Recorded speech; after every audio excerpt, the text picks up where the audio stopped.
A Bela e a Fera. Era uma vez um comerciante que morava com sua filha, uma moça tão bonita que o seu nome era Bela. Bela adorava flores e sempre que seu pai saía para viajar, pedia para ele lhe trazer a rosa mais bonita que encontrasse no caminho. E um belo dia, voltando de viagem, o mercador viu um castelo lindo com um jardim cheio de flores e resolveu então levar uma rosa para Bela. Mas ao colher aquela rosa do jardim, uma fera apareceu e disse: "Você não deveria mexer no meu jardim, por isso será o meu prisioneiro." O comerciante respondeu: "Perdão, senhor, era um presente para minha filha." Mas a fera não queria saber, estava furiosa.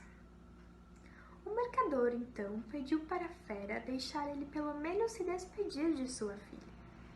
Chegando em casa, explicou a Bela o que tinha acontecido e começou a chorar, pensando que a filha ficaria sozinha no mundo. Bela, se sentindo culpada por ter pedido a flor, disse: "Papai, deixe-me ir com você, quero falar com a fera." O mercador disse que não adiantava, mas a Bela tanto insistiu que ele a levou com ele. Chegando no castelo, Bela disse para a fera: "Deixe meu pai ir embora, ele está velho e doente, eu fico no lugar dele." A fera concordou e o pai de Bela, muito triste, foi embora. Os dias passavam no castelo e a fera, mesmo sendo muito feia, era boa e gentil com Bela.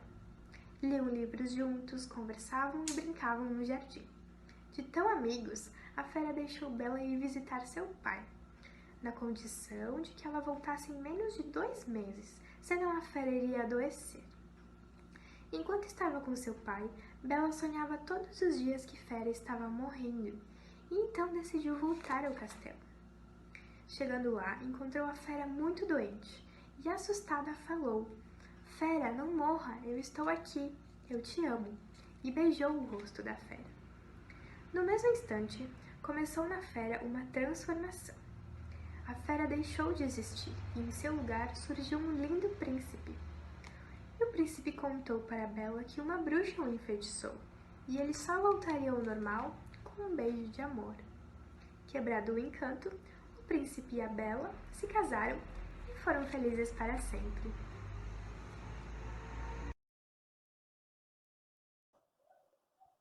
Versão atualizada da história. Era uma vez um comerciante viúvo que tinha 2 filhas. Elas eram totalmente diferentes. Uma delas chamava-se Bela e a outra Fera. Bela era uma moça muito feia por fora, mas muito bonita por dentro. Era muito inteligente, humilde e simples, como seu pai. Já sua irmã Fera era totalmente ao contrário de Bela. Era bonita por fora e feia por dentro. Era assim por causa de sua mãe falecida. Era uma moça muito arrogante, mal agradecida, de coração muito maldoso. E sentia muita inveja de sua irmã. Bela era quem ajudava seu pai no comércio e fazia os biscoitos para a venda. Certo dia, chega a fera e tenta achar alguma maneira para que sua irmã fizesse algo de errado, para levar uma bronca de seu pai. Algumas pessoas já estavam no comércio e um rapaz que ali estava ficou chocado com a maneira que Fera tratava sua irmã. Algum tempo depois, Bela precisava ir atender um moço que estava no caixa para pagar a conta. E ele pediu por que aquela moça a tratava daquele jeito. Então, Bela disse que era sua irmã, Fera, e que sempre a tratava assim. Fera chega e se encanta pelo moço. Ele não dá muita atenção, mesmo sendo a moça mais bonita dali, pois seu jeito, que tratava sua irmã, havia o assustado. Quando ele sai, Bela havia percebido que sua irmã havia o enxergado de uma maneira diferente. E então começa a conversar com Fera, dizendo que se ela quisesse conquistá-lo, precisaria mudar seus atos. Então começa a dar conselhos para que ela seja uma pessoa do bem. Fera, muito interessada no moço, começou aos poucos se colocar no lugar das pessoas a quem fazia mal. Então percebeu que precisaria mudar suas atitudes.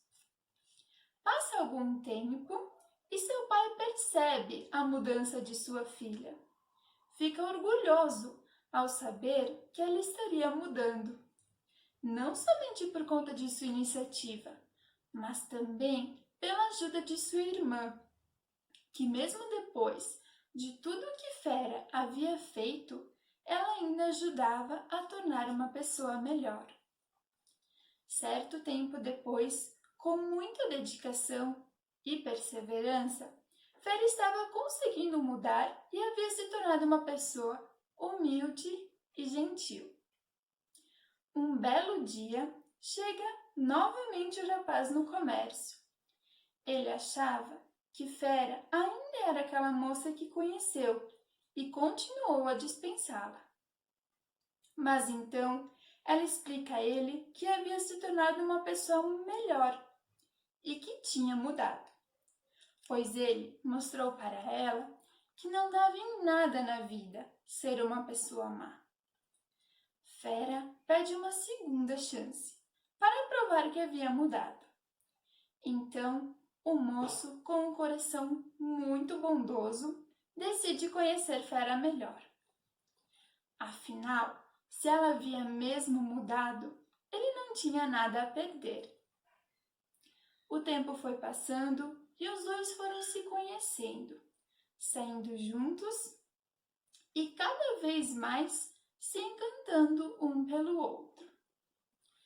Fera estava muito feliz e satisfeita com a mudança. Viu que a partir de então a vida só lhe trouxe coisas boas. Seu então namorado estava contente pela pessoa que Fera tinha se tornado. Ficou feliz em saber que contribuiu para essa mudança e cada dia estava mais encantado pela moça, tão linda por fora que agora era linda por dentro também. Os dias foram passando e o amor dos dois só foi aumentando.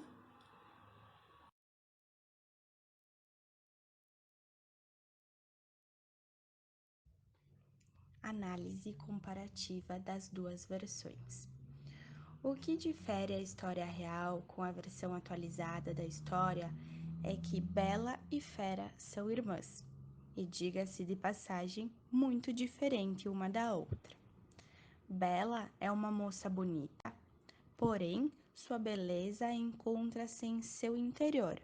É uma moça de bom caráter, com princípios e valores. Já Fera, sua beleza encontra-se apenas no exterior, ou seja, apenas sua aparência é bonita. Nessa história, não há um príncipe, e sim um homem de boa aparência. Esse homem não olha para a Fera e se apaixona por ela ser linda. Ele busca conhecê-la verdadeiramente. Então, Bela ajuda a Fera a se dar por conta de que suas atitudes não são legais e que se Fera quer encontrar um amor ou até mesmo ter amigos, terá que mudar seu comportamento e os seus pensamentos. Sabemos que isso não é um processo fácil, mas com o auxílio da irmã, Fera aos poucos torna-se uma pessoa agradável. Portanto, essas adaptações aconteceram para não ser uma história dita clichê, onde existe um príncipe e ele se apaixona pela princesa bonita sem mesmo saberem quem são. Nosso objetivo é mostrar que não é só a beleza exterior que importa. O importante mesmo é o que temos e o que somos por dentro, nossa essência e os nossos valores.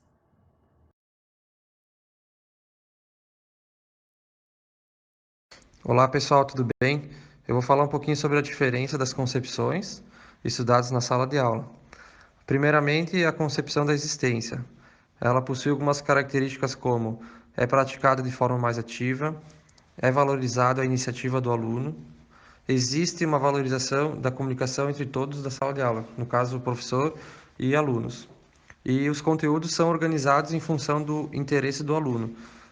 Ou seja, é uma aula mais informal, onde o aluno poderá participar de forma mais ativa, trazendo suas próprias experiências, podendo comentar durante a aula, né? É uma aula assim mais descontraída.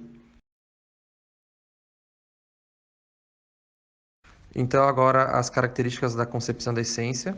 Ela é praticada de forma mecânica e repetitiva. A iniciativa é somente do professor. O diálogo entre professor e aluno é quase nula e é organizado de forma lógica os conteúdos. Então, colegas, como o nosso tema é sobre empatia e o nosso público-alvo são crianças da quarta série, que na maioria das vezes elas possuem entre 9 e 10 anos, o grupo optou pela escolha da concepção da existência. Então, o motivo pelo grupo ter escolhido essa concepção, que é a da existência, é que ela possui algumas características que fazem com que o aluno se envolva mais durante a sala de aula. Por exemplo, eu citei algumas características nos slides anteriores, que é o aluno participa de forma mais ativa ou existe uma valorização da comunicação entre aluno e professor. Isso faz com que a criança, que é o nosso público-alvo, se interesse mais pelo assunto abordado, que vai ser sobre empatia. É um assunto que tem que ser lidado na aula de uma forma mais informal, mais descontraída. E a existência possui essas características, faz com que o aluno se engaje mais na aula. É como se fosse quando a prof pede para nós, na sala de aula, perguntas sobre o assunto e fazem com que desperte o nosso interesse. Então, a existência, ela possui essa característica, né? Despertar, fazer com que o aluno pense sobre o assunto, fale sobre o que ele acha do tema. Então, esse foi um dos motivos por a gente ter escolhido esse tipo de concepção.